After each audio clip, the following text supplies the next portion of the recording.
Hey guys, sorry for my voice. I'm a little bit not feeling great from my throat and so on because of the New Year festivities, let's say, but whatever. Let's just go on with the review. Today I'm going to talk about Blade Runner 2049, a movie directed by Denis Villeneuve, who you might know from Prisoners, Arrival, Sicario. I mean, he's a really prolific director. He's really an amazing director, to be honest, and this movie is based, not really based, but it is the sequel to Blade Runner from 1982, directed by Ridley Scott, who you might know from The Martian and the Alien movies, and so many other things that he has done. I mean, that's another great director.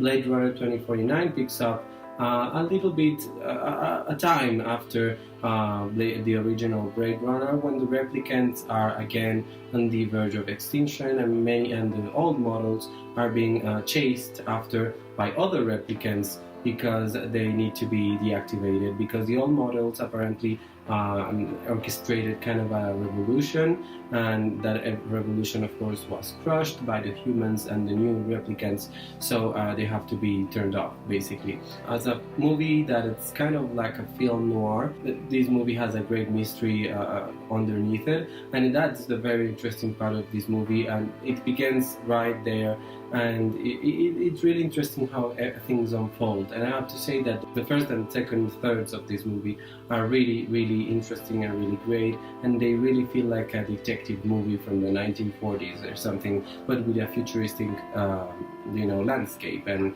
everything. So I thought it was just amazing to go back to this world, because I think it was like a month ago when I saw the original Blade Runner again with Harrison Ford and Sean Young, and it was such an interesting movie. And I know that this movie wasn't well received when it came out, but now it's just a cult classic because of the world building that Ridley Scott achieved in that movie, and that world building is just here again.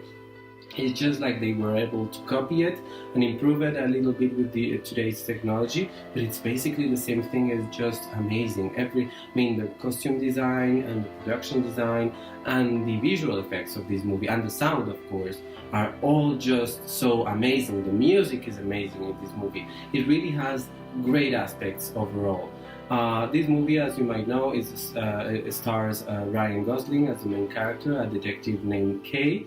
And to be honest, I have never been a fan of Ryan Gosling's work. I thought in La La Land he was okay. I thought he was okay in a lot of his other movies. And to be fairly honest, I don't think he's that great here. I mean, I have heard every single person saying this is his best performance yet. And that might be true. I might agree with that. But to be honest, I have never been impressed with Ryan Gosling as an actor. So yeah, this is his best performance, but that it's not saying too much, to be honest. Sorry for those Ryan Gosling fans. Harrison Ford has an appearance in this movie as well, as you might know from the trailers. That's not a spoiler. I have to say that he has a really short screen time, but I think it was interesting. I mean, in some scenes, you really see the Deckard that he played in the original Blade Runner, and it's really interesting because he improves on that and just brings so many new feelings to it. And you really see a Harrison Ford that you haven't seen in other movies. For example, not in Star Wars: The Force Awakens, where you kind of feel that Harrison Ford was just playing safe in that movie. In this movie, there are moments that he just goes for it, and that's very great. I mean, I really like his performance in this one. I mean, it's not amazing, as I said, it's a short screen time, but whatever. Another person with a short screen time is Jared Leto, and to be honest, I have never been that impressed with his performances either, except for Dallas Buyers Club, which I thought was an amazing performance. But besides that, I have never really been impressed with him, and in this movie I couldn't be impressed with him because, one, his dialogue was all over the place and it didn't make any sense. And I know that this franchise intentionally has these great dialogues that have to have like a philosophical meaning, if you will, but sometimes it just passes for like, what the fuck are you talking about, basically. So it's really confusing, and yeah, I mean, and his screen time is really short too, so you don't really get to know him at all, and he is a very important part of this world, of this new world of in Blade Runner. So it's really weird that he has such a limited screen time. Ana de Armas plays Joy. Basically, she's an AI that can be your girlfriend and like your wife, and it's kind of weird. And that it's a bridge for me to talk about the representation of women in this world, because it has been a huge criticism against this movie. Everyone says this movie is great, but women are depicted as things and not as women, not as humans. And I have to say that I partly agree, because yes, Ana de Armas plays an AI, and Robin Wright is a police officer, like the police chief if you want, and she's like, she always thinks she's onto something, but she really isn't. So it's kind of funny that she thinks she's like the top of her game, and you're not at all.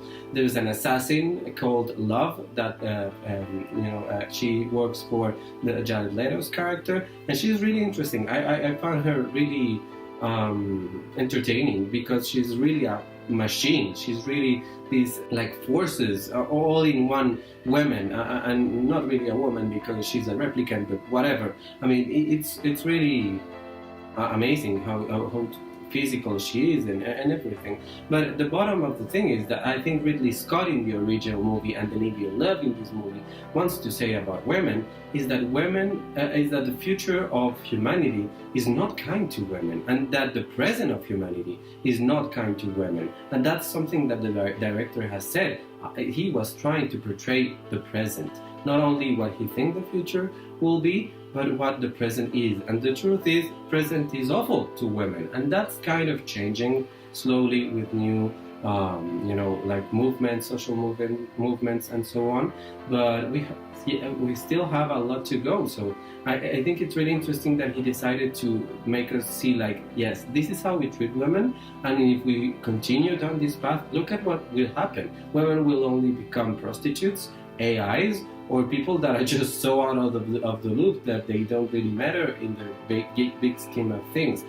We cannot allow that to happen. It's kind of a message that he's trying to give us. So I wouldn't get all crazy about representation of women. It's awful. This movie has to be boycotted because women are not in it or something. They are in it. There are many women in this movie, but the way they're portrayed is a commentary on how we treat women today, and I think that's very interesting. And women actually are the key part of this movie. I'm not going to spoil the movie, but women are just, and what women can do in the world is just so important in this movie that you cannot say that the director is hates women or something like that, a misogynistic person, because he's not, or Ridley Scott is. Neither of these people are, and they created a great piece of work that at the end is kind of failing. It's kind of tiring at the end, because you have to spend almost 3 hours again doing all of this, and it's kind of disappointing at the end, to be honest. The big revelation at the end, you're like, really? You have me waiting all of this because of just to see that? That's infuriating a little bit, but whatever. It's what they chose, and I think the ending, the ending is infuriating, but it's not that bad, so whatever. Again, the visual effects, the music, the sound, the production design, costume design, it's all so great that it's not that I'm forgiving what they did at the end of this movie, but it makes it less annoying, let's just say. So, and the director by Denis Villeneuve is just amazing. This movie is going to do great in the awards season. It has already picked up a lot of awards for cinematography. The cinematography is gorgeous. It's just amazing. The lighting of the sets, everything is just so great in this movie.